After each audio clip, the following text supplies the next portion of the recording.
Nako, ito yung mensahe, itong pagsusori ni Beyonce dito ay talagang sincere. Yes, mga Mima.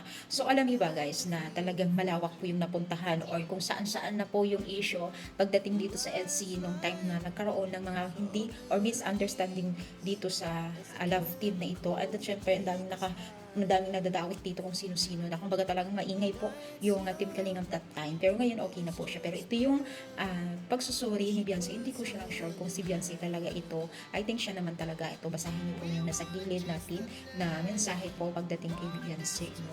So, alam niyo ba guys, nung time na yun, ang dami po talagang duro ng puso kasi lalo na nung merong nakuhang video kay Beyonce na talagang umiiyak na parang hindi na niya kakayanin kung titingnan natin. Pero praise God naman kasi ngayon ay naging okay na po ang lahat at naliwanag na po ang lahat. At sana tuloy-tuloy, no, expect talaga ng mga taga-supporters ng EDCA, sana tuloy-tuloy or meron pang part 2 na maging close sila at sila pa rin ang magkaroon ng time o maging love team ulit, no. Kaya lang, no, talagang mahirap yung naging sitwasyon ng time na yun. Marami din nagsasabi o may mga ilang din nagsasabi na parang pakulo lang daw ng Team Kalingap ito kasi baka daw yabong daw ng channel nila. Pero parang hindi naman kasi yung mga galawan ni Beyonce na umiiyak siya. Ganun.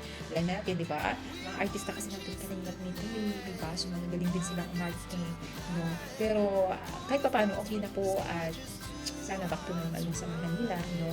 Na tuloy-tuloy na.